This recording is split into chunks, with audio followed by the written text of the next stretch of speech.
لله رب العالمين والصلاة والسلام على أشرف الأنبياء والمرسلين نبينا محمد وعلى آله وصحبه والتابعين ومن تبعهم بإحسان إلى يوم الدين. قال الله جل وعلا: يا أيها الذين آمنوا اتقوا الله حق تقاته ولا تموتن إلا وأنتم مسلمون. أما بعد. Saudaraku fillah rahimani wa rahimakumullah. Alhamdulillah, segala puja dan puji hanya untuk Allah Subhanahu wa taala, Rabbul Alamin, Ar-Rahman Ar-Rahim, Zat yang Maha Pengasih, Zat yang Maha Penyayang. Allah Subhanahu wa taala yang rahmat dan kasih sayangnya meliputi segala sesuatu. Allah Subhanahu wa taala yang dengan nama-namanya yang baik dan sifat-sifatnya yang maha agung dan mulia. Allah Subhanahu wa taala yang telah menganugerahkan kepada kita nikmat Islam, nikmat iman, yang menganugerahkan kita untuk menjadi bagian dari umat Muhammad bin Abdullah sallallahu alaihi wasallam, khairu ummah yang terbaik, umat yang Allah Subhanahu wa taala muliakan dunia dan akhirat. Walillahil hamdu wal minnah. Semoga Allah Subhanahu wa taala senantiasa menjaga kenikmatan ini di dalam hati kita. Semoga Allah Subhanahu wa taala menambah nikmat Islam dan iman, menambah nikmat kita sebagai umat Muhammad bin Abdullah sallallahu alaihi wasallam. Semoga Allah Subhanahu wa taala insyaallah ya Rabbana ya Karim kelak dipertemukan dengan Nabi kita Muhammad bin Abdullah sallallahu alaihi wasallam di sisi telaga beliau, sebagaimana Nabi sallallahu alaihi wasallam telah bersabda, ana faratakum 'alal haud, aku menanti kalian di sisi telagaku, sallallahu alaihi wa ala alihi wa sahbihi wasallam. Ikhwatal iman rahimani wa rahimakumullah. Melanjutkan kajian kita dari sirah Nabi kita Muhammad bin Abdullah sallallahu alaihi wasallam. Kita melihat ikhwatal iman bahwa orang-orang musyrikin Quraisy setelah mereka gagal menjawab hujah-hujah yang disampaikan oleh Nabi kita Muhammad sallallahu alaihi wasallam, maka mereka menggunakan metode yang berbeda. Mereka menggunakan metode hinaan dan celaan, cacian dan makian untuk menunjukkan mereka dengan celaan dan hinaan itu tujuannya adalah untuk merendahkan Nabi Shallallahu Alaihi Wasallam.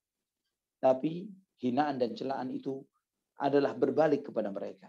Tidaklah hinaan dan celaan itu kecuali semakin memuliakan Nabi kita Muhammad Shallallahu Alaihi Wasallam dan semakin menunjukkan keadaan dan status keberadaan mereka yang pada hakikatnya adalah memang hina.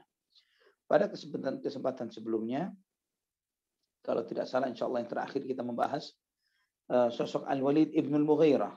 Ya, Al-Walid ibn al-Mughirah yang termasuk orang yang sering mendebat Nabi Muhammad sallallahu alaihi wasallam, yang dia mengatakan kepada kaumnya, kepada orang-orang Quraisy yang lainnya, dia mengatakan, apakah firman ini turun kepada Nabi Muhammad sallallahu alaihi wasallam dan kemudian tidak turun kepadaku sebagai tokoh yang paling di antara tokoh yang paling disegani dari Quraisy, atau meninggalkan orang yang lebih dihormati, yang paling dihormati dari suku Taif, dari pemimpin suku Thaqif, yaitu Abu Mas'ud Urwah ibn Mas'ud As-Saqafi. Ya, apakah Muhammad menurut Al-Walid ibn al-Mughirah lebih pantas menerima wahyu ketimbang saya, ya, menurut dia, ya, atau ketimbang Abu Mas'ud Urwah As-Saqafi?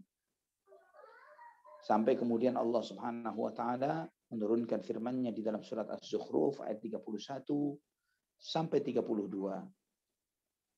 Wa qalu laula nuzila hadzal Qur'anu ala rajulin minal qaryatayn 'azim. Dan mereka berkata, kenapa Al-Qur'an ini tidak diturunkan kepada salah seorang dari laki-laki dari dua kampung yang besar ini? Ya, para ulama ahli tafsir mengatakan seperti Ibnu Abbas, Ikrimah, Muhammad ibnu Ka'ab, Qatadah, As-Suddi. Yang dimaksud dua kota ini adalah Makkah dan Taif. Tentang dua orang ini yang dimaksud adalah Al-Walid ibn al-Mughirah dan Urwah bin Mas'ud As-Saqafi. Ya, dari tokohnya Al-Walid ibn al-Mughirah dari tokohnya Makkah, Urwah bin Mas'ud As-Saqafi tokohnya Taif. Kemudian Allah menyampaikan di ayat yang selanjutnya, ahum yuqsimuna rahmata rabbik nahnu qasamna bainahum ma'ishatahum fil hayatid dunya wa rafa'na ba'dahum fawqa ba'din darajatin liyattakhidha ba'duhum ba'dan sukhriya wa rahmatu rabbika khairum mimma yajma'un. Ahum yuqsimuna rahmat rabbik. Apakah mereka yang membagi-bagikan rahmat Tuhanmu? Maksudnya adalah bahwa ketetapan siapa yang menjadi nabi dan siapa yang layak untuk menjadi rasul adalah ketetapan Allah Subhanahu wa taala. Allah Subhanahu wa taala yang maha berhak untuk menetapkan siapa yang berhak menerima risalah dan wahyu ini. Dan Allah Subhanahu wa taala yang menempatkannya, memberikan wahyu ini kepada manusia yang paling bersih hatinya, yang paling bersih jiwanya, yang paling mulia dan paling jernih asal usulnya. Ahum yuqsimuna rahmat rabbik. Nahnu qasamna bainahum ma'isyatahum fil hayatid dunya. Kami yang membagi-bagi di antara mereka kehidupan mereka di kehidupan dunia. Ini mengajarkan kepada kita ikhwatal iman bahwa rizki itu pembagian dari Allah Subhanahu wa taala. Kita berikhtiar, bekerja adalah jenis ikhtiar, ya, namun hasil pembagian Allah Subhanahu wa taala. Wa rafa'na ba'dahum fawqa ba'din darajatin liyattakhidha ba'dhum ba'dhan sukhriya, dan kami muliakan sebagian dari sebagian yang lain dengan beberapa derajat supaya sebagian orang membanggakan dirinya dari sebagian yang lainnya, sebagian orang menghinakan yang lainnya karena hartanya. Ini kenyataan dari kehidupan dunia. Kenyataan dari kehidupan dunia. Ikhwatal iman, manusia di kehidupan dunia ini tidaklah saling berbangga satu dengan yang lainnya dengan akhlak, iman, ilmu. Ini bukanlah sesuatu yang membanggakan di mata banyak manusia. Apalagi di zaman kita saat ini. Ya, kita menghadapi suatu masa yang bahwa popularitas itu di atas segala. Walaupun popularitas itu menempatkan diri seseorang serendah hewan dan binatang. Dia populer karena doyan zina. Dia populer karena doyan menghina. Dia lagi populer karena doyan mencela. Populer lagi karena kemaksiatannya. Ya, karena tidak berimannya kepada Allah Subhanahu wa taala, kekufurannya kepada Allah Subhanahu wa taala. Lebih yang penting populer walaupun dalam keadaan yang seperti itu. Berbangga-bangga bahkan dengan kekufuran dan kesyirikan dan kemaksiatan. Ikhwatal iman, inilah hakikat kehidupan dunia. Dunia, harta, jabatan, popularitas Allah berikan kepada siapapun. Namun di akhir ayat ini Allah menyampaikan wa rahmatu rabbika khairum mimma yajma'un.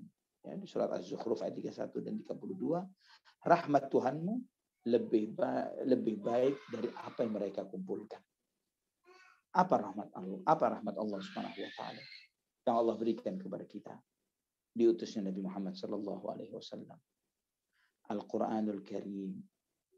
Ini rahmat Allah Subhanahu wa taala. Iman, akhlak. Ya, dunia Allah berikan kepada siapapun yang Allah cinta dan yang Allah benci. Tapi iman, akhlak yang baik tidak akan Allah berikan kecuali kepada orang-orang yang Allah cintai. Namun seringkali ikhwatal iman kita silau melihat apa yang ada pada diri manusia yang itu semuanya adalah urusan bukan antara dia dengan dirinya, tapi antara dia di mata orang lain. Ya, kita ini ikhwatal iman ketika bicara tentang bahwa si fulan sukses misalnya. Apa di benak kita dengan kata sukses? Orang itu akan dikatakan sukses kalau dia secara eksternalnya dilihat luar biasa di mata orang. Kaya raya, rumah yang mewah, kendaraan yang bagus, dan yang lain sebagainya. Si fulan sukses. Pernahkah kita mengatakan, si fulan sukses? Kenapa? Dia bisa menundukkan hawa nafsunya. Dia bisa mengontrol emosinya. Dia bisa bersabar terhadap segala fitnah dan ujian yang dihadapinya. Terhadap fitnaan-fitnaan dan cemoohan-cemoohan terhadap dirinya. Kita tidak pernah mengatakan orang itu sukses karena hal ini. Padahal hakikat sukses itu. Bukan apa yang dilihat orang. Tapi ketika kita menang terhadap diri kita sendiri. Namun itu, sebagaimana orang-orang kafir Quraisy tidak melihat itu, demikian pula dengan orang-orang kafir yang hidup di zaman kita. Ikhwatal iman rahimani wa rahimakumullah. Kemudian yang berikutnya adalah kesombongan Al-As bin Wa'il. Ya, kesombongan Al-As bin Wa'il. Al-As bin Wa'il ini As-Sahmi, dia adalah ayah dari sahabat yang mulia Amr ibn al-As. Jadi ayah dari sahabat yang mulia dan sangat terhormat, yaitu Amr ibn al-As radhiyallahu anhu. Yang ayahnya Amr ini, Al-As bin Wa'il, seorang tokoh yang sangat disegani di masa jahiliyah. Dia tidak masuk Islam, mati di kota Mekah sebelum hijrahnya Nabi sallallahu alaihi wasallam. Dan dia termasuk orang yang suka mengolok-olok Nabi kita Muhammad sallallahu alaihi wasallam. Insyaallah sebentar lagi kita akan bahas. Amr bin al-As menceritakan tentang ayahnya, bahwa ayahnya ini 85 tahun naik keledai dari Mekah ke Taif, naik keledai, antara naik keledai dan jalan kakinya, lebih banyak jalan kakinya. Ya, antara naik keledai dan jalan kakinya, lebih banyak jalan kakinya. Dan kemudian sekali waktu, kata Amr bin al-As, yang menyebabkan ayahnya meninggal adalah ketika tidak sengaja keledainya menginjak duri dan kemudian melompat keledainya sehingga jatuhlah ayahnya dari keledai tersebut dan terinjak oleh keledai tersebut. Maka matilah ayah dari Amr bin al-As, yaitu Al-As bin Wa'il As-Sahmi ini. Ikhwatal iman rahimani wa rahimakumullah. Ketika putra Nabi kita Muhammad sallallahu alaihi wasallam yang bernama Abdullah meninggal dunia, masih kecil meninggal dunia, Al-As bin Wa'il berkata, Muhammad tidak akan punya keturunan. Dia tidak punya keturunan lagi. Tenang saja. Tidak akan ada lagi yang menyebut namanya. Biarin. Ya, dia mau berkoar-koar, mau bicara apapun, biarin. Muhammad mati, selesai. Siapa lagi yang mau menyebut namanya? Dia nggak punya anak lagi. Ya, tidak akan ada penerusnya Muhammad sallallahu alaihi wasallam. Dia mati, terputuslah namanya. Dan kalian akan istirahat dari Muhammad. Itu kata Al-As bin Wa'il. Alhamdulillah kita melihat ikhwatal iman, kebohongannya dia dan kebenaran Nabi kita Muhammad sallallahu alaihi wasallam. Tidak sedikit dari antum semuanya mungkin baru mendengar nama Al-As bin Wa'il sekarang. Ya. Hari ini. Namun Nabi kita Muhammad sallallahu alaihi wasallam Al-Hafidz Ibnu Katsir ketika menyebutkan hal ini di dalam tafsirnya, beliau mengatakan hasya wa kalla. Tidak benar apa yang diucapkan oleh Al-As bin Wa'il. Tidak benar. Bahkan Allah Subhanahu wa taala melanggengkan namanya di depan seluruh makhluk. Allah Subhanahu wa taala mewajibkan syariatnya bagi seluruh hamba. Dan syariat ini akan selama-lamanya ada di muka bumi sampai hari kiamat. Salawatullahi wa salamuhu alaihi daiman ila yaumit tanad. Semoga salawat dan salam senantiasa untuk Nabi kita Muhammad sallallahu alaihi wasallam sampai hari kiamat. Hasan bin Thabit radhiyallahu anhu membacakan syairnya, agharrun alaihi lin-nubuwati khatamun minallahi mashhudun yaluhu wa yashhadu wa dhamma al-ilaha isman nabiyyi ila ismihi idza qala fil khamsi al-mu'adhdhin ashhadu wa shaqqa lahu min ismihi liyujillahu fadhul arshi mahmudun wa hadha muhammadu. Ikhwatal iman rahimani wa rahimakumullah. Apakah dia cemburu dengan kenabian yang Allah Subhanahu wa taala menutup kenabian itu dengan Muhammad sallallahu alaihi wasallam? Dan Allah semuanya menyaksikan akan kenabiannya. Allah Subhanahu wa taala menyertakan nama nabi ini dengan namanya di dalam 5 waktu azan. Asyhadu an la ilaha illallah wa asyhadu anna Muhammadar Rasulullah. Dan kemudian diambil dari namanya, nama nabinya. Allah yang memiliki arsy adalah yang maha terpuji. Dan nama nabi kita adalah Muhammad yang terpuji. Ikhwatal iman rahimani wa rahimakumullah. Ketika Al-As bin Wa'il ini menyampaikan dan berkoar-koar dengan omongannya itu, apa jawaban Allah Subhanahu wa taala? Allah Subhanahu wa taala menurunkan firman-Nya di dalam surat Al-Kautsar. Inna a'tainakal kautsar fasalli li rabbika wanhar inna syani'aka huwal abtar. Sesungguhnya kami telah memberikan kepadamu banyak kebaikan wahai Muhammad sallallahu alaihi wa alihi wasallam. Maka dengan banyaknya nikmat yang telah Allah Subhanahu wa taala berikan kepadamu ini, fasalli li rabbika wanhar. Salatlah untuk Tuhanmu. Sembelihlah hewan kurban untuk Tuhanmu. Inna syani'aka huwal abtar. Sesungguhnya yang menentangmu dialah yang buntung. Yang menentangmu dia yang tidak akan disebut. Ikhwatal iman rahimani wa rahimakumullah, kata al-abtar itu artinya yang tidak ada penerusnya, yang tidak memiliki keturunan. Sedangkan kita melihat bahwa Al-As bin Wa'il ini punya keturunan. Amr bin Al-As dan saudara-saudaranya. Ya, Hisham adalah putra dari Al-As bin Wa'il.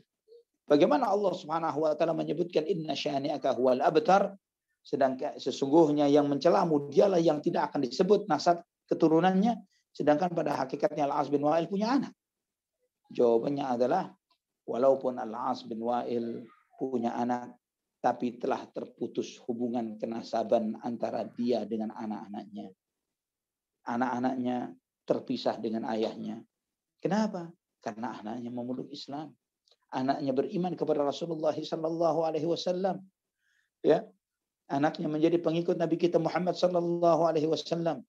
Dan ikhwatul iman rahimani wa rahimakumullah, karena mereka menjadi pengikut Rasulullah sallallahu alaihi wasallam di dunia, maka mereka akan menjadi pengikut Rasulullah sallallahu alaihi wasallam di akhirat, yang Allah akan memberikan kepada pengikut-pengikut beliau, pengikut-pengikut Muhammad sallallahu alaihi wasallam, untuk diizinkan minum dari telaga Al-Kautsar, telaga yang disediakan oleh Allah Subhanahu wa taala untuk umat Muhammad bin Abdullah sallallahu alaihi wa alihi wasallam. Adapun Al-As bin Wa'il yang merupakan musuh Rasulullah sallallahu alaihi wasallam, terputus dia. Tidak ada lagi manfaat nasab antara dia dengan anak-anaknya, karena anak-anaknya beriman kepada Nabi kita Muhammad bin Abdullah sallallahu alaihi wasallam. Ikhwatul iman rahimani wa rahimakumullah. Juga di antara bentuk pembangkangan dan kekurang ajaran si Al-As bin Wa'il ini, Imam Bukhari dan Muslim meriwayatkan dalam sahihnya dari Khabbab ibn al-Arat radhiyallahu anhu, bahwa Khabbab ini seorang pandai besi di masa jahiliyah. Dan sekali waktu Al-As bin Wa'il punya hutang. Ya, di masa jahiliyah punya hutang, pesan ini, pesan itu, pesan ini, pesan pedang, mungkin pesan pelanak kuda atau kaki kuda, ya misalnya hal-hal yang lainnya, dan dibuatkan oleh Al-As bin Wa'il ketika punya hutang kepada Khabbab ibn al-Arat. Dan kemudian ketika Khabbab beriman kepada Rasulullah sallallahu alaihi wasallam, maka Khabbab pun menagih hutangnya Al-As bin Wa'il ini. Mana hutangmu, bayar? Ya. Namun Al-As bin Wa'il malah memperolok-olok Khabbab ibn al-Arat, dan dia mengatakan, saya tidak akan bayar sampai kamu tidak beriman, atau sampai kamu kufur menolak kebenaran Nabi Muhammad SAW, sampai kamu mengingkari kebenaran Nabi Muhammad SAW, sampai kamu murtad keluar dari agama. Maka kata Khabbab ibn al-Arat, la akfur hatta yumitaqallahu thumma tub'ats. Saya tidak akan pernah kufur kepada beliau sallallahu alaihi wasallam sampai engkau dimatikan oleh Allah dan sampai kamu dibangkitkan. Kemudian kata si Al-As bin Wa'il ini, dia mengatakan, da'ni hatta amuta wa ub'ats wa sa'uta malan wa waladan fa aqdiyah. Biarkan aku mati, biarkan nanti aku dibangkitkan lagi. Nanti setelah aku bangkit lagi, aku bakal punya banyak harta. Aku bakal punya banyak keturunan. Nanti setelah aku dibangkitkan lagi, baru aku akan membayarmu. Ya, baru akan membayarmu. Di sini ikhwatul iman rahimani wa rahimakumullah, karena anggapan yang jahat ini dari Al-As bin Wa'il yang memperolok-olok keimanan para sahabat radhiyallahu anhum, Allah Subhanahu wa taala menurunkan firman-Nya di dalam surat Maryam ayat 77 sampai ayat ke-80. Allah Subhanahu wa taala berfirman, "Afara'aita alladhi kafara biayatina wa qala la'utayanna malan wa walada Attala'al ghaiba am ittakhadha 'indar rahmani 'ahda. Kalla sanaktubu ma yaqulu wa namuddu lahu minal 'adzabi madda. Wa narithuhu ma yaqulu wa ya'tina farda. Afara'aita alladhi kafara biayatina wa qala la'utayanna malan wa walada. Apakah engkau tidak perhatikan kepada orang yang telah kufur dengan ayat-ayat kami ini? Kemudian dia berkata, la'utayanna malan wa walada. Nanti saya pasti akan mendapatkan banyak harta dan anak. Attala'al ghaiba am ittakhadha 'indar rahmani 'ahda. Apakah dia telah melihat catatan di dalam catatan gaib di sisi Allah, atau dia memiliki perjanjian dan komitmen dengan Allah Subhanahu wa taala, Ar-Rahman yang Maha Pengasih? Kalla, tidak ada itu semuanya. Sanaktubu ma yaqulu wa namuddu lahu minal 'adzabi madda. Kami akan catat apa yang dia ucapkan dan kami akan perpanjang, kami akan berikan azab kepadanya dengan sepedih-pedihnya. Wa narithuhu ma yaqulu wa yatina farda. Dan kami yang menyimpan, kami yang mewarisi semua apa yang dia ucapkan, dan dia akan datang menghadap kami sendiri. Ikhwatal iman, rahimani wa rahimakumullah. Ini di antara kekufuran Al-As bin Wa'il. Abu Daud meriwayatkan di dalam sunannya dengan sanad yang hasan dari Amr ibn Shu'aib, dari ayahnya, dari kakeknya, bahwa Al-As bin Wa'il berpesan sebelum dia mati. Dia meninggalkan wasiat. Dia mengatakan, kalau saya mati, saya berwasiat kepada kalian semuanya, wahai anak-anakku, tolong merdekakan 100 orang budak. Merdekakan 100 orang budak dan atas namaku. Ya, ini bentuk penyesalan mungkin dari Al-As bin Wa'il, dan dia berpesan kepada dua putranya yang mukmin. Maka kemudian saudaranya, salah satu anak dari Al-As bin Wa'il, ini saudaranya Amr bin Al-As, yang bernama Hisham, memerdekakan 50 orang budak. Dia merdekakan. Ketika Amr ingin memerdekakan 50 yang tersisa, dia datang kepada Nabi. Dia mengatakan, hatta as'ala Rasulullah sallallahu alaihi wasallam. Saya tidak akan merdekakan budak-budak ini terlebih dahulu. Saya akan bertanya terlebih dahulu kepada Rasulullah sallallahu alaihi wasallam. Maka dia bertanya, ya Rasulullah, inna abi awsa an yu'taqa anhu 100 raqabah. Wahai Rasulullah sallallahu alaihi wasallam, sesungguhnya ayahku berpesan agar dimerdekakan untuknya atas namanya 100 orang budak. Dan saudaraku Hisham telah memerdekakan 50-nya. Sisa 50 saya ingin memerdekakannya. Apa jawaban Nabi sallallahu alaihi wasallam? Beliau sallallahu alaihi wasallam menjawab, innahu law kana musliman fa'ataqtum anhu aw tasaddaqtum anhu aw hajajtum anhu balaghahu dzalik. Andai kata ayahmu mati dalam keadaan muslim dan kamu memerdekakan budak atas namanya, atau kamu bersedekah atas namanya, atau kamu haji atas namanya, semua itu akan sampai kepadanya jika dia muslim. Apa yang terjadi? Terputus. Inna syani'aka wal abtar. Penentang Rasulullah SAW terputus. Dia tidak akan mendapatkan maslahat dan manfaat dari siapapun, bahkan dari anak-anak kandungnya sendiri. Allahul musta'an.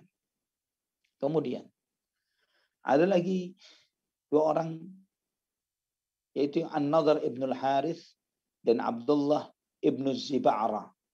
An-Nadhr ibn al-Harith dan Abdullah ibn Ziba'ra. Abdullah ibn Ziba'ra ini dari suku Quraisy, dari Bani Sahm.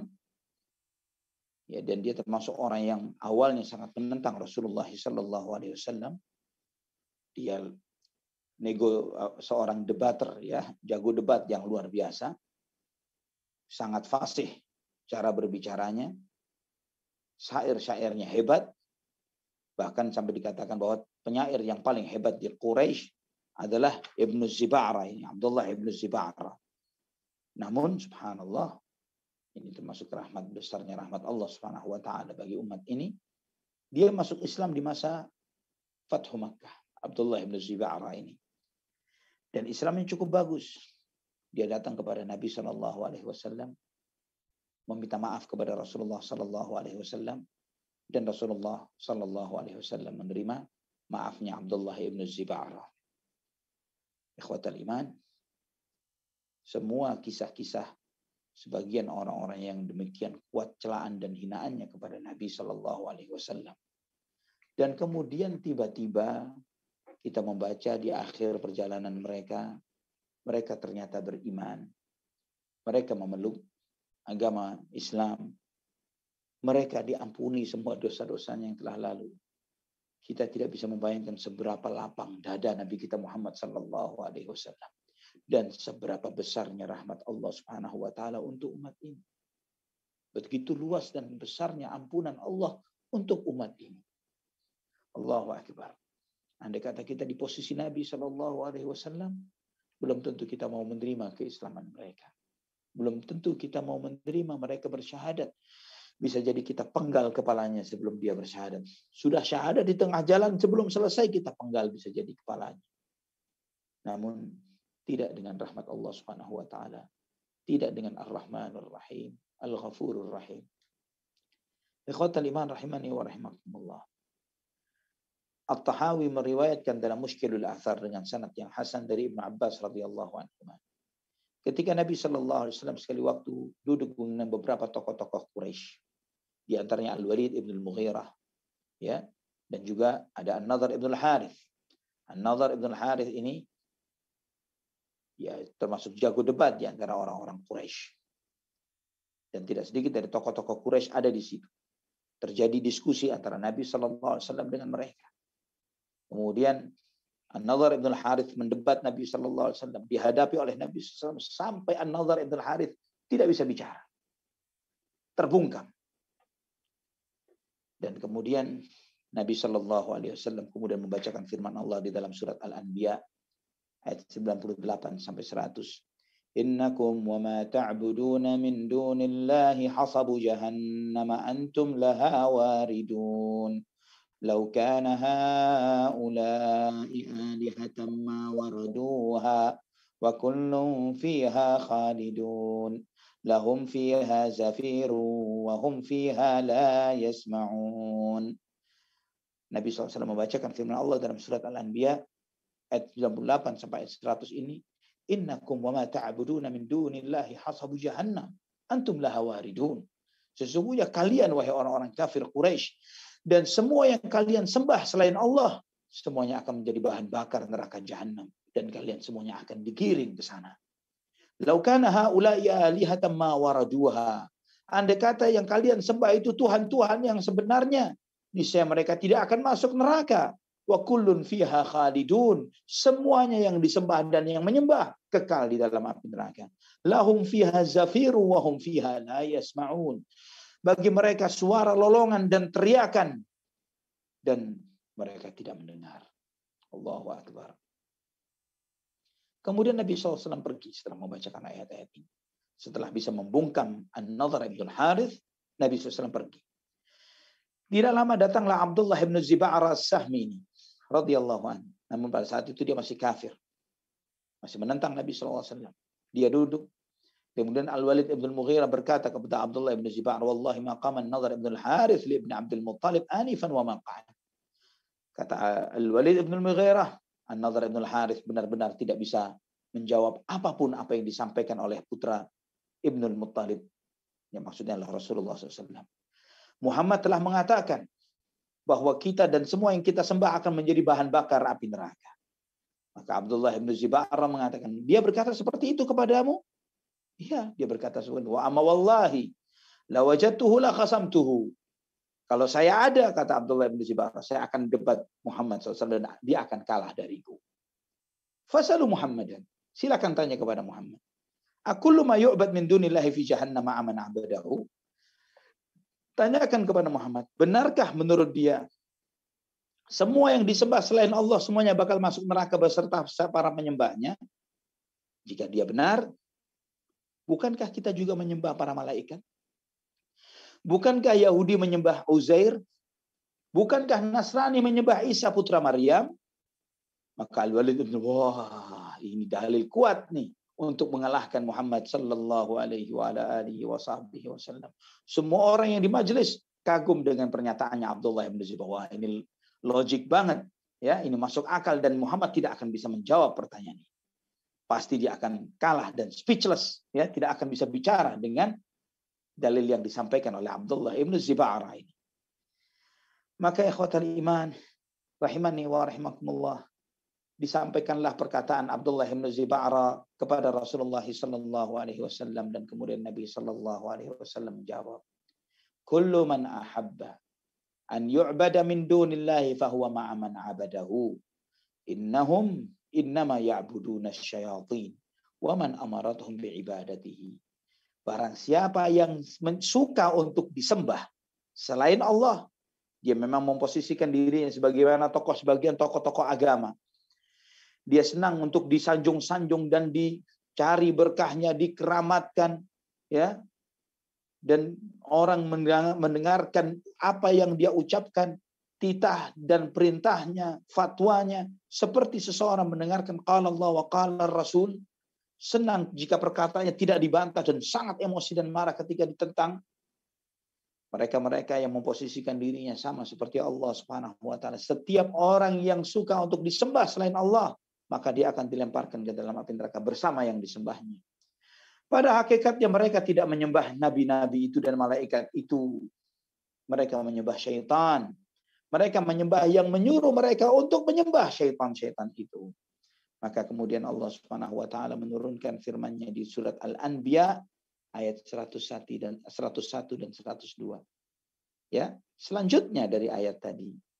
Innal ladzina sabaqat lahum minnal husna ulaika anha mub'adun la yasma'una hasisaha wa hum fi mashtahat anfusuhum khalidun.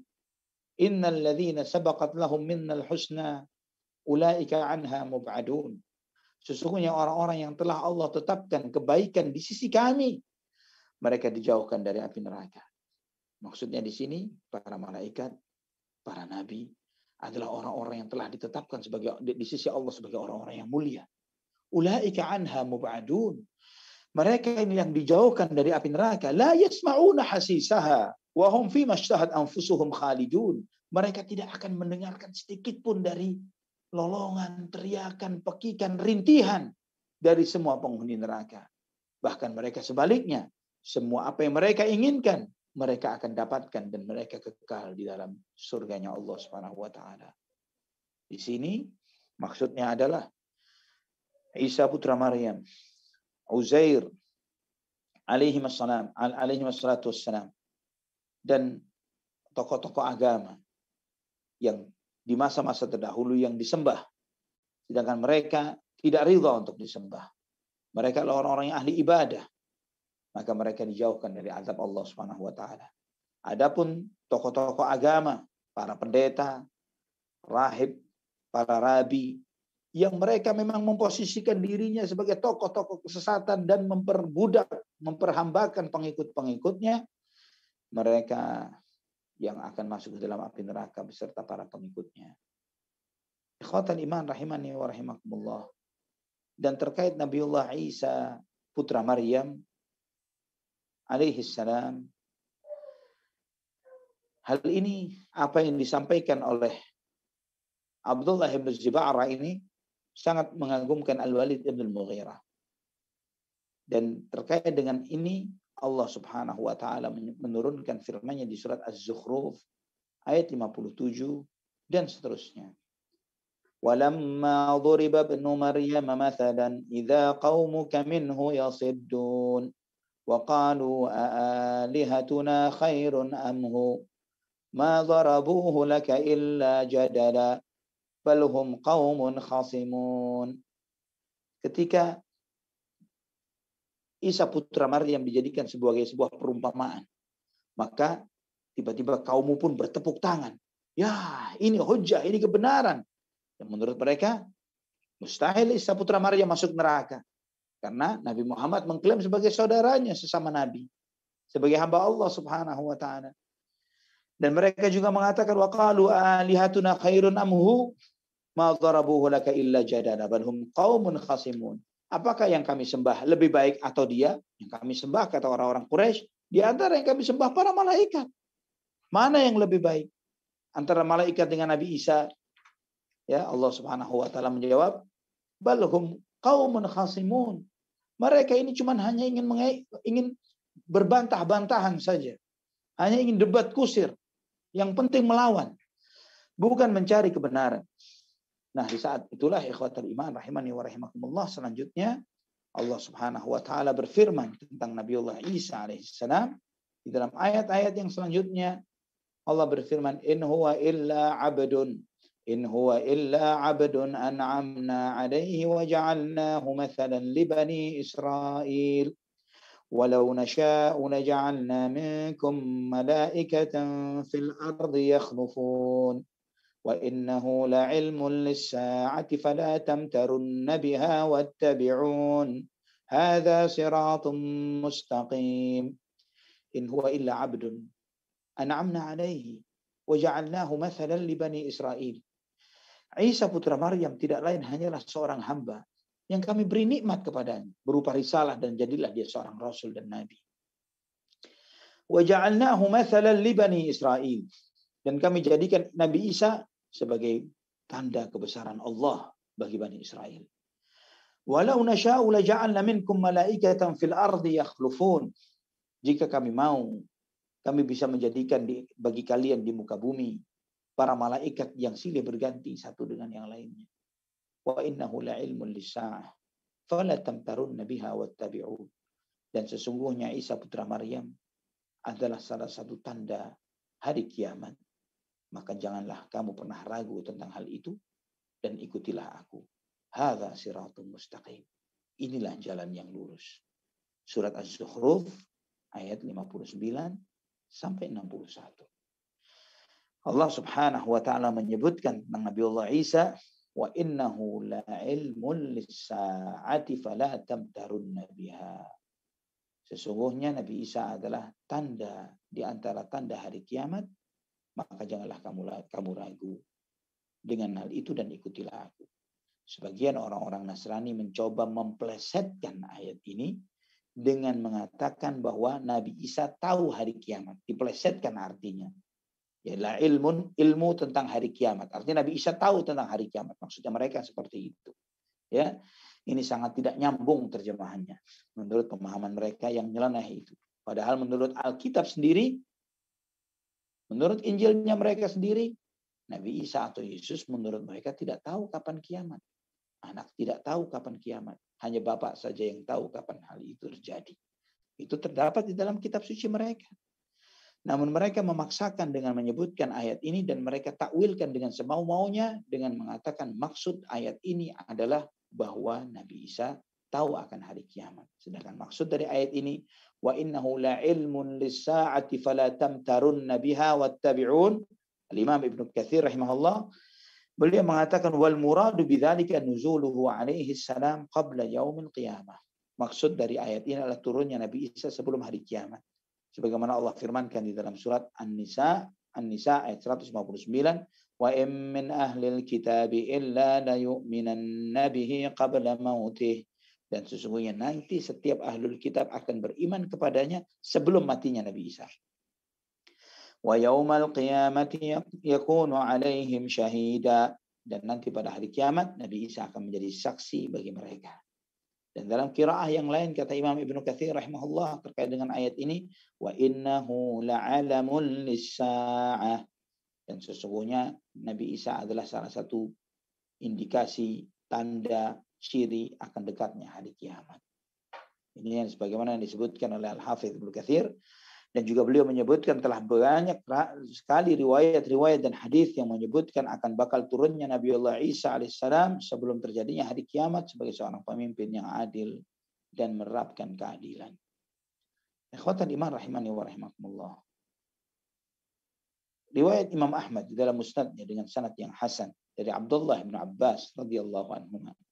Dia mengatakan bahwa Rasulullah SAW berkata kepada suku Quraisy, ya ma'syar Quraisy, innahu laisa ahadun yu'badu min dunillahi fihi khair Wahai ma'syar Quraisy, wahai masyarakat Quraisy, sesungguhnya tidak ada sesuatu pun yang disembah selain Allah yang ada kebaikan pada sesuatu itu. Dan Quraisy tahu orang-orang Nasrani menyembah Isa putra Maryam. Ya, maka mereka pun berkata kepada Nabi kita Muhammad SAW, ya Muhammad, alasta tas'umu anna Isa kana nabiyyan wa 'abdan min ibadillahi salihan. Wahai Muhammad, bukankah engkau mengklaim bahwa Nabi Isa adalah seorang nabi, seorang hamba dari hamba Allah yang saleh? Fala in kunta sadiqan fa inna alihatakum lam. Dan jika engkau benar, ya, jika engkau benar apa yang engkau katakan itu, wahai Muhammad, maka termasuk Isa putra Maryam tidak mengandung kebaikan. Padahal dia adalah hamba Allah yang saleh. Maka Allah Subhanahu wa taala turunkanlah ayat-ayat ini. Ya, Allah turunkan dalam firman-Nya dalam surat Az-Zukhruf ini. Ikhwatal iman rahimani wa rahimakumullah. Dan ini pelajaran berharga bagi kita bahwa jago debat itu tidak selalu baik. Dan terkadang seseorang karena kelihayannya mengolah kata, menjatuhkan lawan dialog dan debatnya, itu bisa jadi mengeraskan hati seseorang sehingga dia menolak kebenaran yang datang kepada dirinya. Menolak kebenaran yang datang kepada dirinya. Dan susah untuk bersikap jujur terhadap dirinya sendiri akan kebenaran yang datang kepadanya. Imam Ahmad dan Imam At-Tirmidzi meriwayatkan dengan sanad yang hasan dari Abu Umamah radhiyallahu an, Nabi sallallahu alaihi wasallam bersabda, "Ma dhalla qaumun ba'da hudan kanu alaihi illa utul jadal." Tidaklah suatu kaum tersesat setelah diberi hidayah kepada mereka, tidak lain tersesatnya mereka adalah karena apa? Karena kemampuan debatnya. Tersesat setelah mendapatkan ilmu, hidayah. Allahul musta'an. Jadi kita harus waspada akan sikap dan sifat ini. Kemudian selanjutnya, tokoh kafir Quraisy yang lainnya yang sangat dikenal menghina dan mencela Nabi kita Muhammad sallallahu alaihi wasallam. Fir'aun hadhil ummah. Fir'aun dari umat ini. Yaitu Abu Jahal. La'natullah alaih. Abu Jahal tokoh yang paling keras menentang Rasulullah sallallahu alaihi wasallam dan kepada para sahabatnya. Dan dia suka mengolok-olok Nabi kita Muhammad sallallahu alaihi wasallam. Mengolok-olok kebenaran yang datang kepada Nabi kita Muhammad sallallahu alaihi wasallam dan menyakiti hati Nabi kita Muhammad sallallahu alaihi wasallam dengan ucapan-ucapannya.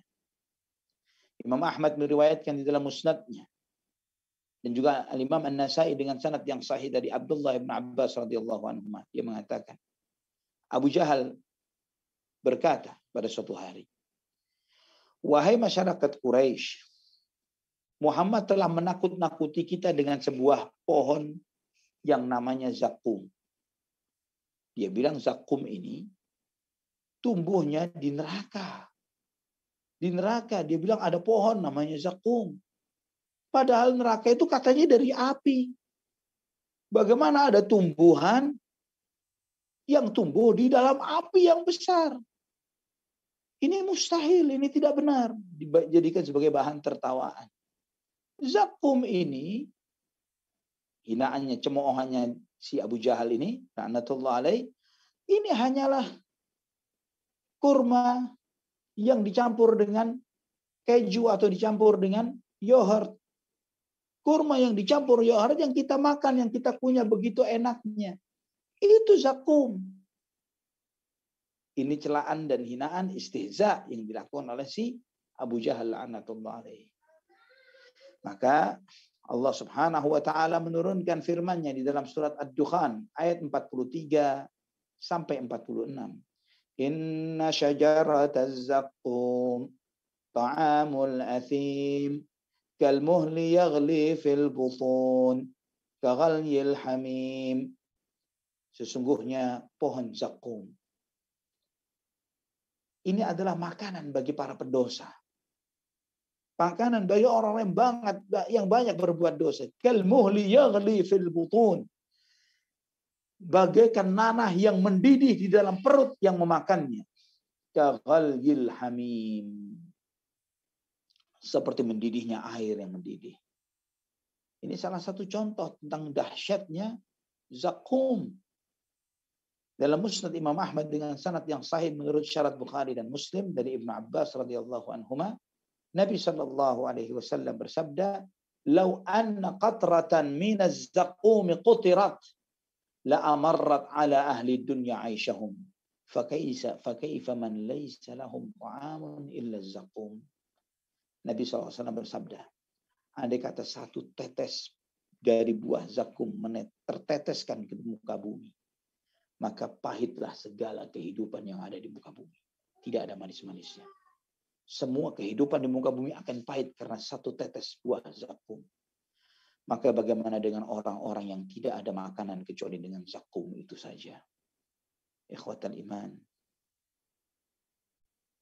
Sekali waktu Abu Jahal mengancam Nabi kita Muhammad sallallahu alaihi wasallam dengan mengatakan, "Ya Muhammad, la tatrukunna sabba alihatina aw lanasubbanna ilahaka alladhi ta'bud."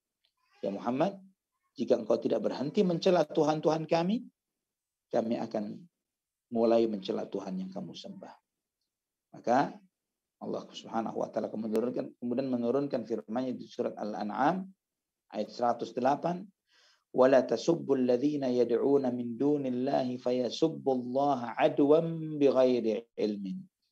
Janganlah engkau mencela mereka-mereka yang memohon, yang menyembah kepada sesembahan-sesembahan selain Allah, yang nantinya mereka akan mencela Allah sebagai bentuk kezaliman dan tanpa ilmu. Maka Nabi SAW berhenti. Tidak lagi membicarakan keburukan dari sesembahan-sesembahan mereka. Dan kemudian berdakwah mengajak mereka kepada tauhid, kepada Islam, kepada tauhidullah. Dan kita tahu ikhwatal iman, rahimani wa rahimakumullah, Nabi kita bukanlah seorang yang suka mencela. Bukanlah seorang yang suka mencaci maki dan menghina. Namun Nabi SAW hanya menempatkan sesuatu pada tempatnya dan itu dianggap sebagai sebuah celaan dan hinaan. Ketika Nabi SAW menyampaikan kemahamuliaan sifat-sifat Allah Subhanahu wa taala dan kemudian menyebutkan rendahnya sifat-sifat dari segala sesembahan yang disembah selain Allah. Sebagaimana misalnya, "Innal ladzina tad'una min dunillahi 'ibadun amsalukum." Sesungguhnya yang kalian sembah selain Allah tidak lain adalah hamba-hamba yang serupa dengan kalian. Juga misalnya Allah berfirman, "In yad'una min dunihi illa inathan wa in yad'una illa syaitanan marida." Yang mereka seru dari selain Allah Subhanahu wa taala ini adalah tidak lain adalah wanita-wanita, dan yang tidaklah yang mereka sembah kecuali adalah syaitan para pembangkang. Dan juga misalnya Allah menyebutkan bahwa yang kalian sembah selain Allah tidak bisa menolong kalian sama sekali. Ya, yang kalian sembah dari selain Allah Subhanahu wa taala, yang kalian klaim sebagai Tuhan-Tuhan yang kalian sembah itu hanyalah prasangka dan praduga kalian saja. Hal-hal inilah yang disampaikan oleh Nabi Shallallahu alaihi wasallam. Maka itu dianggap sebagai pencemoohan dan celaan. Sama seperti kita saat ini ikhwatal iman, ketika kita melarang seseorang bersikap berlebihan kepada orang-orang saleh, kita melarang mereka untuk melakukan ziarah kubur yang berlebihan kepada, apalagi dengan niat-niat tertentu ke kubur-kubur yang dikeramatkan, dan itu adalah bentuk dari bentuk-bentuk kesyirikan. Kita ingatkan akan hal ini, kita dikatakan bahwa kita telah menghina wali-wali tersebut, orang-orang saleh itu. Padahal kita menempatkan mereka pada tempatnya. Ini yang terjadi.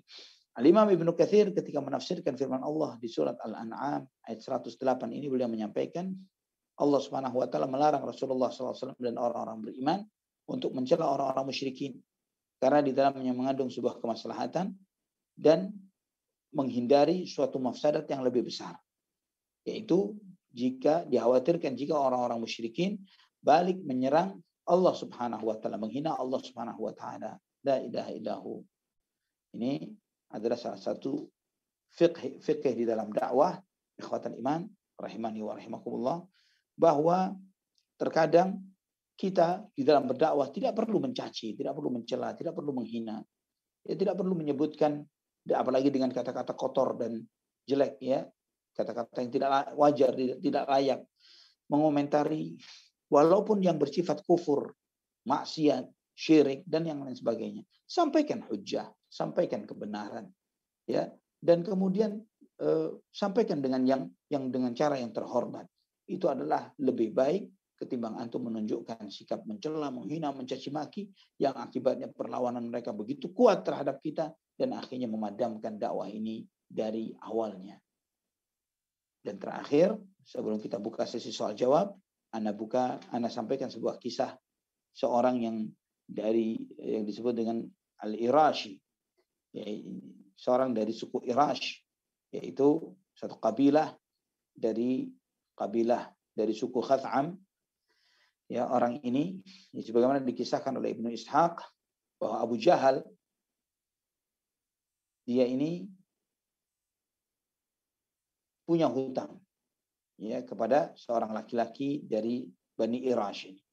Dan laki-laki ini mengendarai ontanya menuju kota Mekah. Karena telah terjadi transaksi jual beli, Abu Jahal membeli sesuatu dari Al-Irashi ini dan kemudian tidak mau bayar. Ketika dia datang, dia menagih kepada Abu Jahal enggan untuk membayarnya. Sehingga sekali waktu, sudah sekian lama Abu Jahal enggan membayarnya, si Irashi ini kemudian dia mendatangi orang-orang Quraisy yang sedang duduk di sekitaran Ka'bah. Dia bertanya, wahai suku Quraisy, siapa yang bisa membantuku untuk menagihkan hutangnya Al-Hakam bin Hisham? Ini nama asli dari Abu Jahal.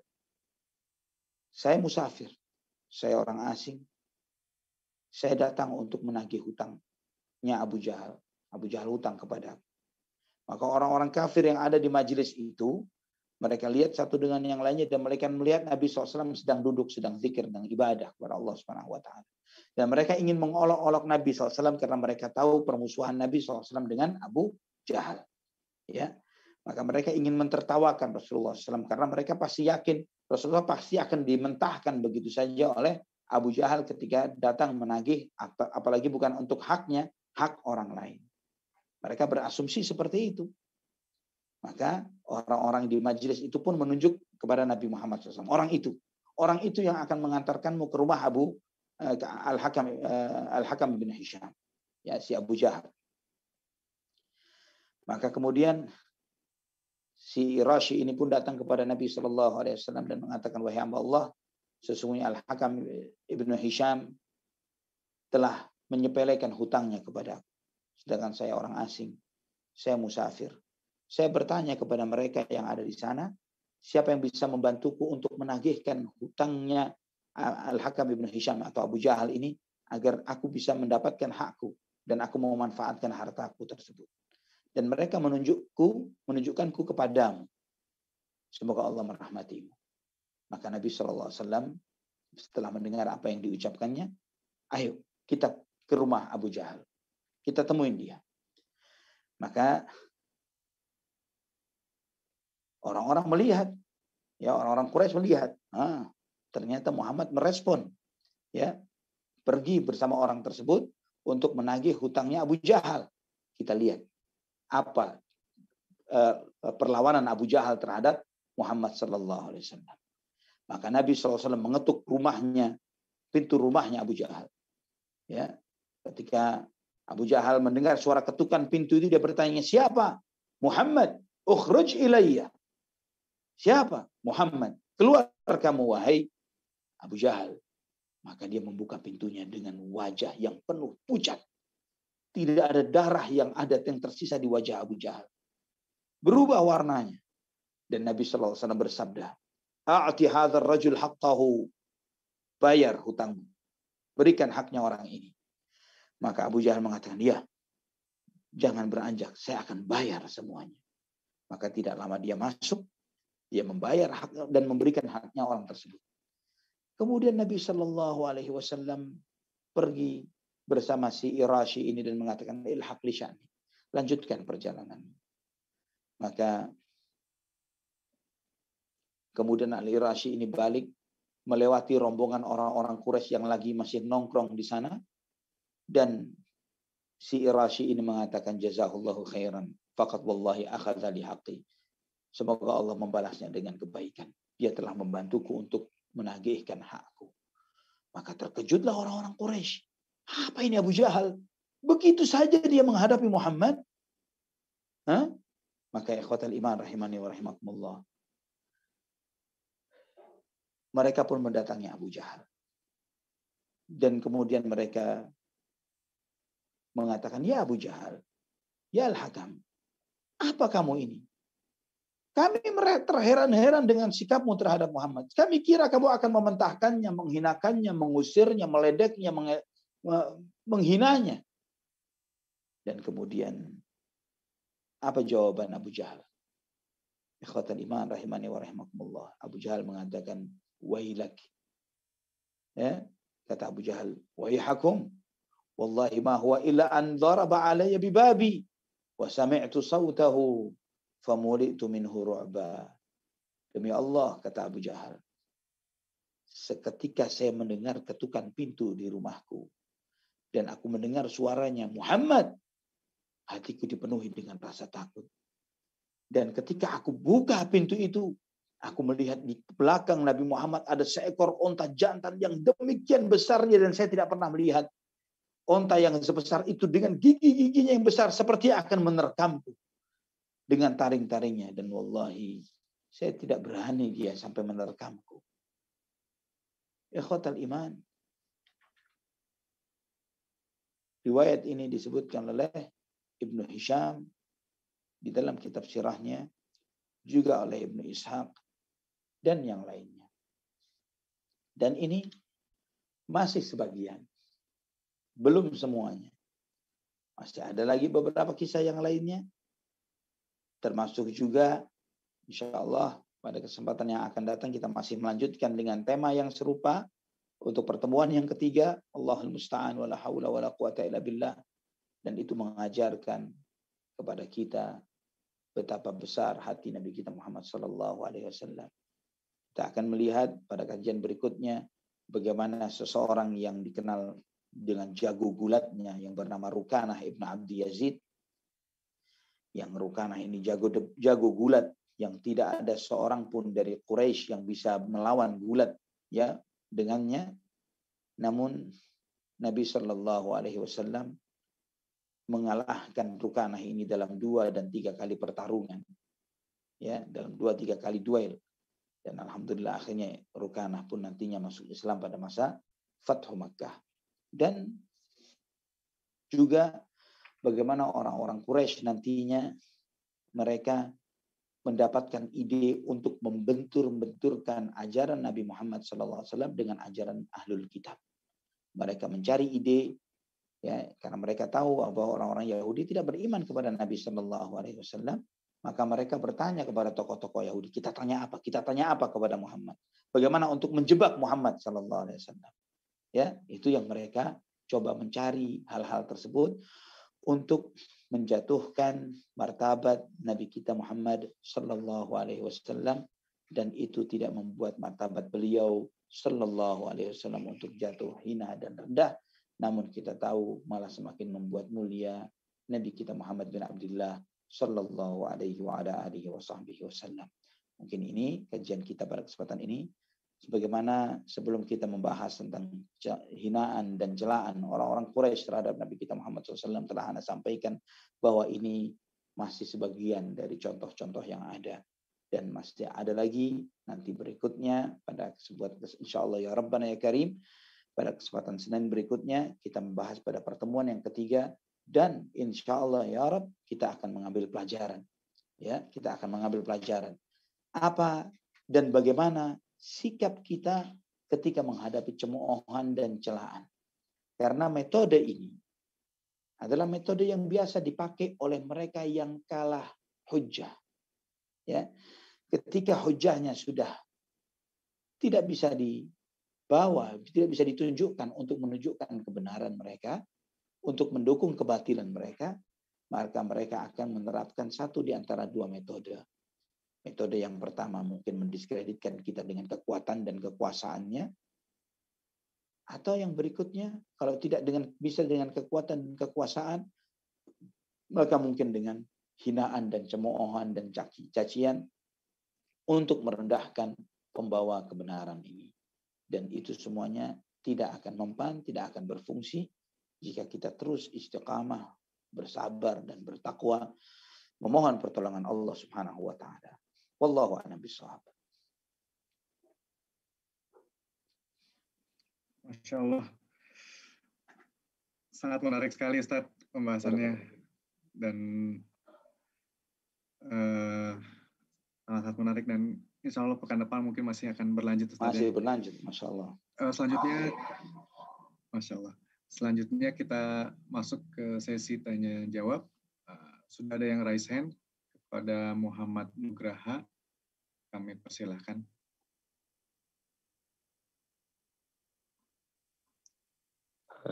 Baik, Assalamualaikum warahmatullahi wabarakatuh, Ustaz. Waalaikumsalam warahmatullahi wabarakatuh. Afwan Ustaz, semoga Ustaz dan keluarga selalu dalam keadaan sehat dan selalu dalam lindungan Allah Subhanahu wa taala. Baik Ustaz, ada beberapa yang saya ingin tanyakan. Izin, mungkin saya masih belajar untuk menggali ilmu yang selama ini seringkali saya tinggalkan gitu Ustaz. Saya masih relatif agak kurang bisa menempatkan Ustaz ketika ada anjuran untuk selalu berzikir dan selalu memperbanyak sholawat.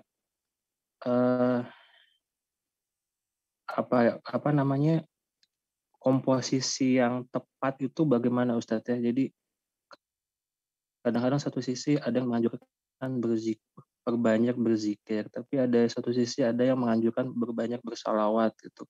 Namun juga di sisi lain juga di kehidupan ini kan juga kita sering tersibukkan oleh segala aktivitas, sehingga yang namanya zikir dan bersalawat pun sangat jarang sekali Ustadz. Mungkin Ustadz bisa memberikan arahan kepada saya yang mungkin ya masih banyak keterbatasan. Terima kasih Ustadz. Assalamualaikum warahmatullahi wabarakatuh. Waalaikumsalam warahmatullahi wabarakatuh. Yang bisa kita lakukan, ikhwani wa akhwati fillah rahimani wa rahimakumullah, ketika kita ingin berusaha memanfaatkan waktu kita dengan sebaik-baiknya untuk bertaqarrub kepada Allah Subhanahu wa taala. Memang zikir adalah ibadah yang terbaik, di antara ibadah-ibadah yang terbaik. Dan salawat, mengucapkan salawat untuk Nabi kita Muhammad sallallahu alaihi wasallam adalah bagian dari zikir tersebut. Itu bagian dari zikir. Nah, bagaimana kita mengkompromikan antara berzikir dan kemudian membaca salawat kepada Nabi kita Muhammad sallallahu alaihi wasallam?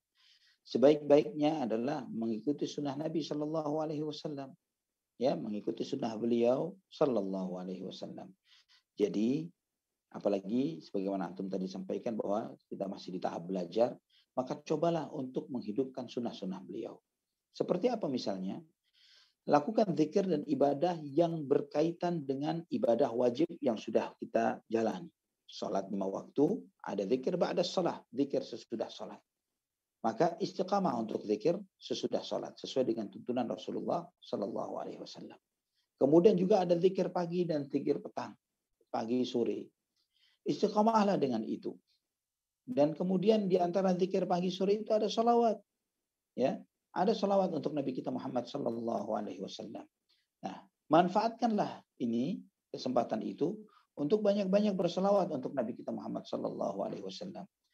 Jadi, caranya adalah setelah melakukan zikir pagi misalnya, dan kita masih termotivasi dan bersemangat untuk banyak berzikir, maka isi waktu itu dengan Allahumma salli wa sallim wa barik ala nabiyyina Muhammad. Allahumma salli wa sallim wa barik ala nabiyyina Muhammad.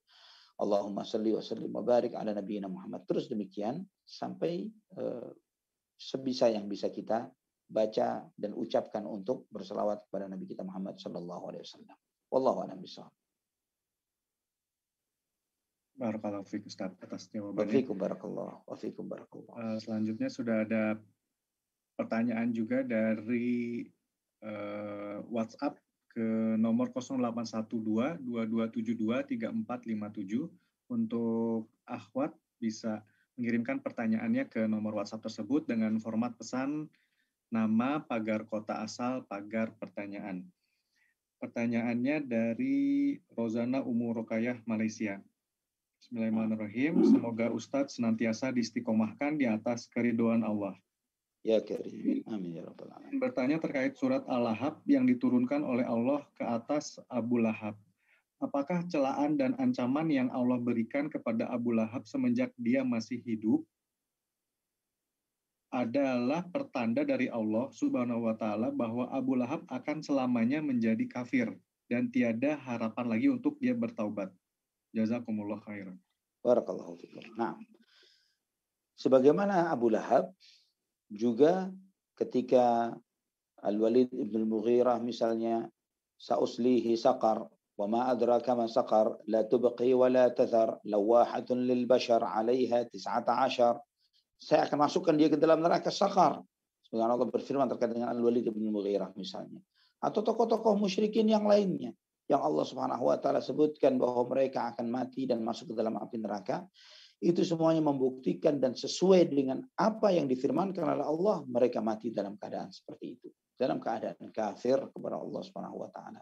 Dan itu juga sebagai bukti akan kebenaran dinullah, kebenaran Al-Qur'an, bahwa inilah wahyu dari Allah Subhanahu wa taala. Sehingga andai kata ini Al-Qur'an itu buatan Nabi kita Muhammad sallallahu alaihi wasallam, Abu Lahab masih punya banyak peluang untuk menghina Nabi Muhammad sallallahu alaihi wasallam dengan misalnya dia pura-pura masuk Islam misalnya, sehingga batallah fungsi dari surat Tabbat yada Abi Lahab wa tab. Namun antum perhatikan, kita mengetahui bersama bagaimana itu tidak pernah terjadi di masa hidupnya Abu Lahab sampai dia mati dalam kekafirannya, plus istri plus anaknya. Subhanallah. Wallahu a'lam bishawab. Baik, Ustaz. Pertanyaan selanjutnya dari Abu Fauzan Cimahi. Barakallahu fikum, Ustaz. Ustadz, yang dimaksud dengan tersesat setelah berilmu itu contohnya bagaimana ya Ustadz? Ya, tersesat setelah berilmu adalah sifat orang-orang munafik.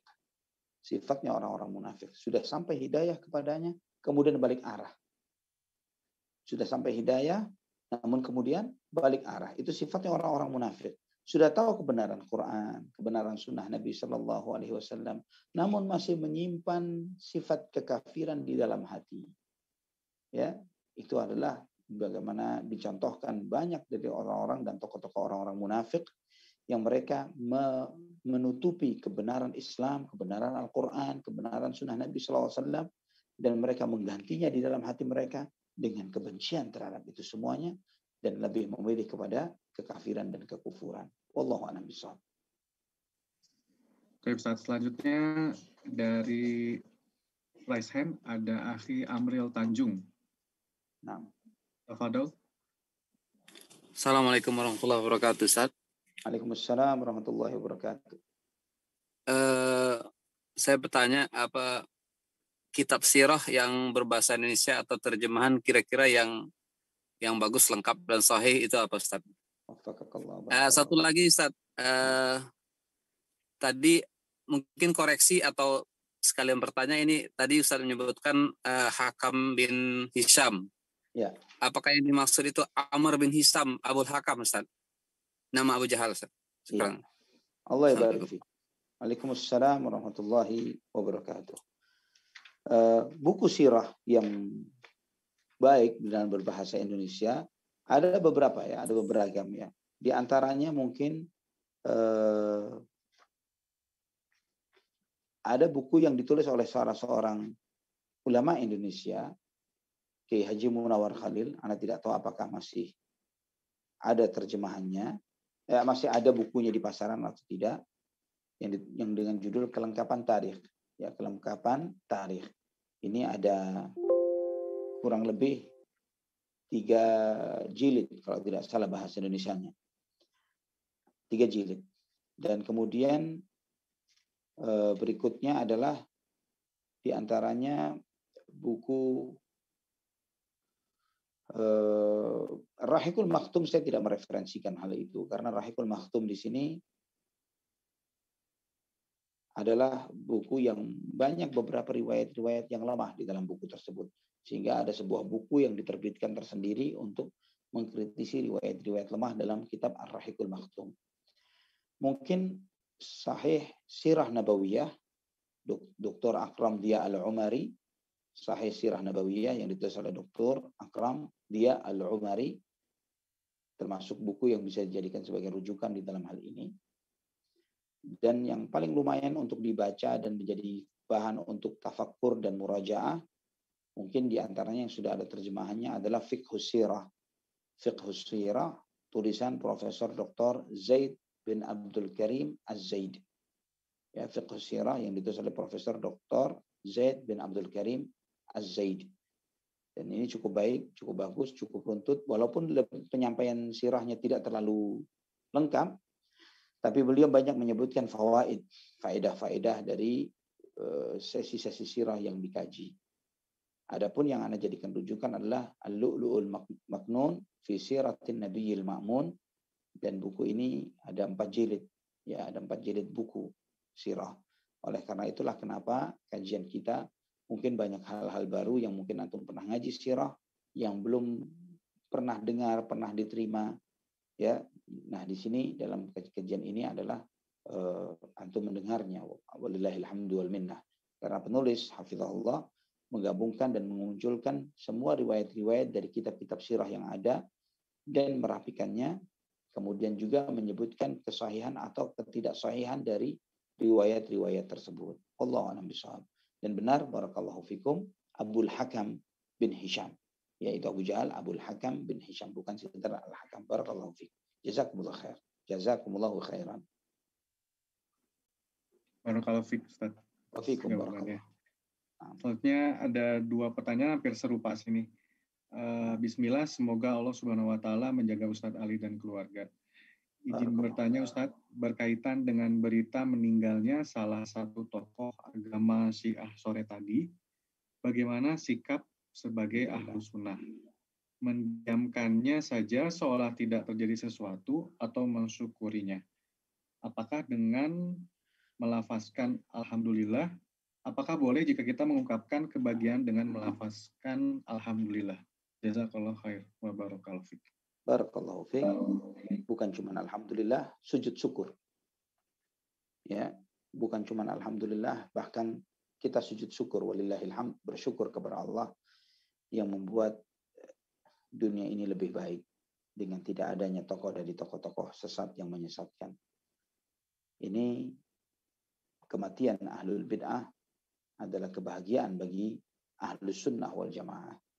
Dan juga ikhwatal iman rahimani wa rahimakumullah, sebaliknya juga adalah kematian ahlus sunnah adalah kesedihan bagi ahlus sunnah wal jamaah.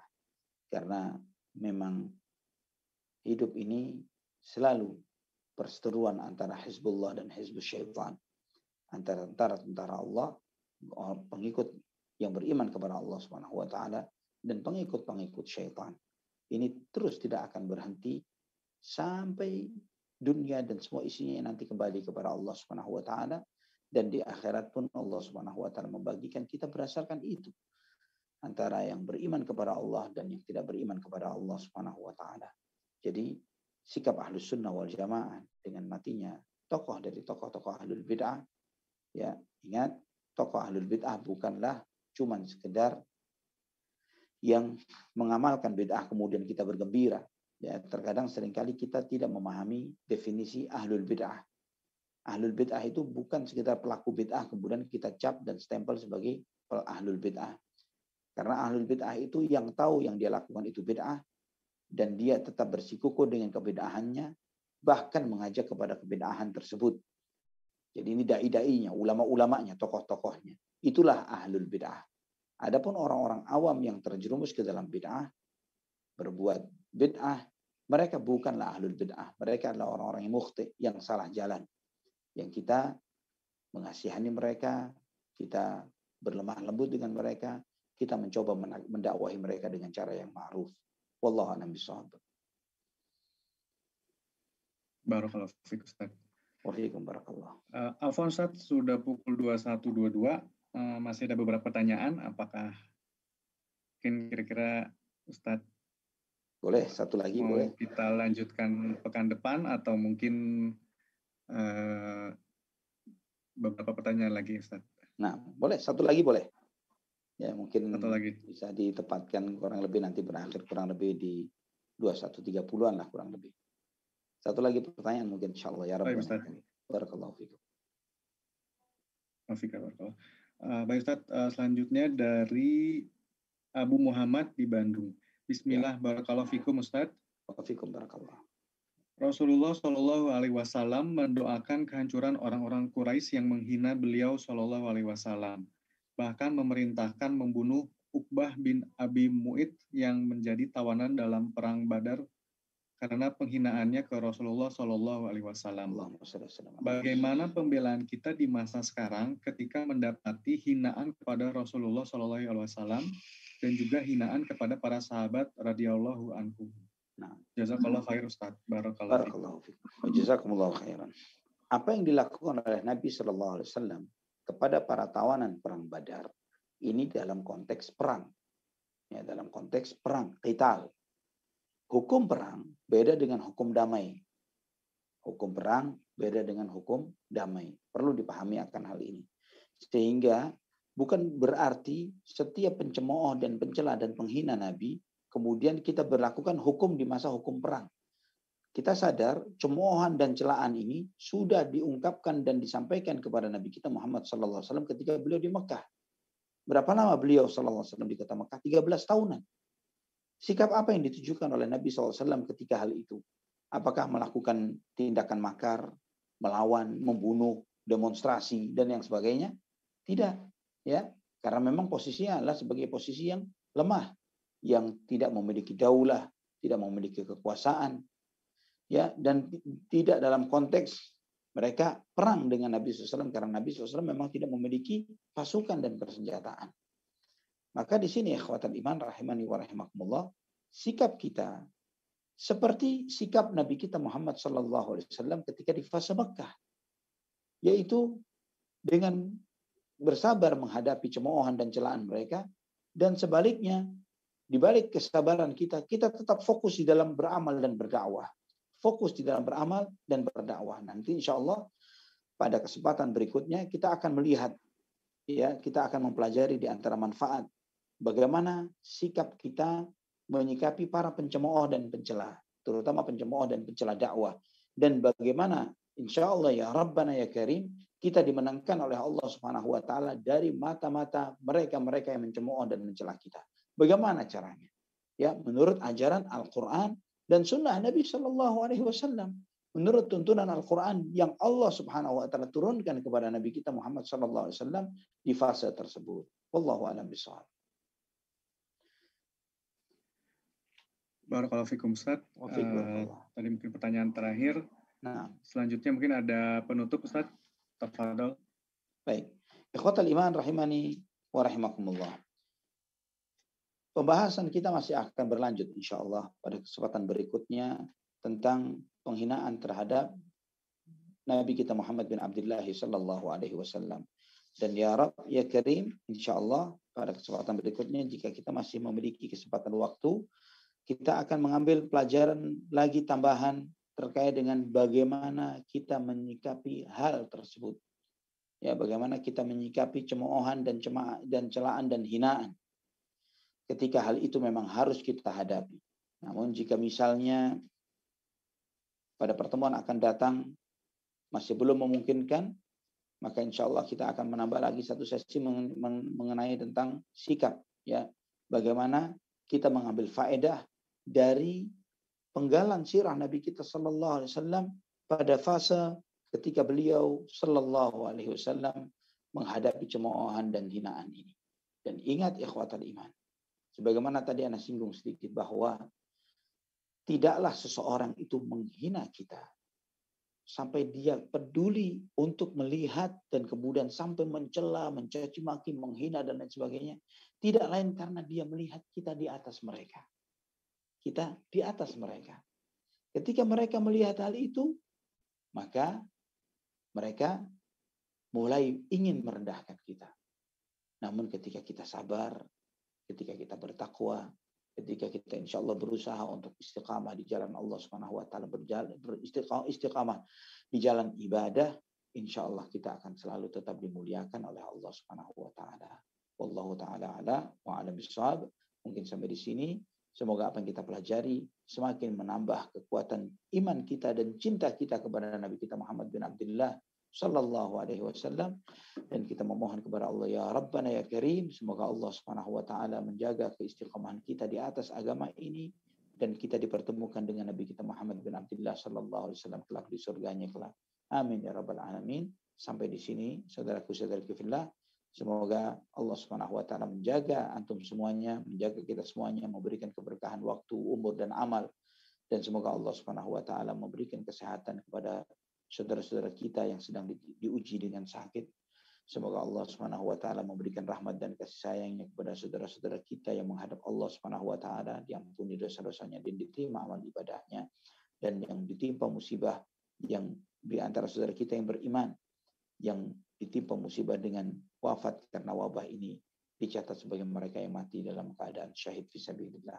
Amin ya rabbal alamin. Aqulu qouli hadza subhanakallahumma bihamdik asyhadu an la ilaha illa anta astaghfiruka wa atubu ilaik. Wassalamu alaikum warahmatullahi wabarakatuh. Waalaikumsalam warahmatullahi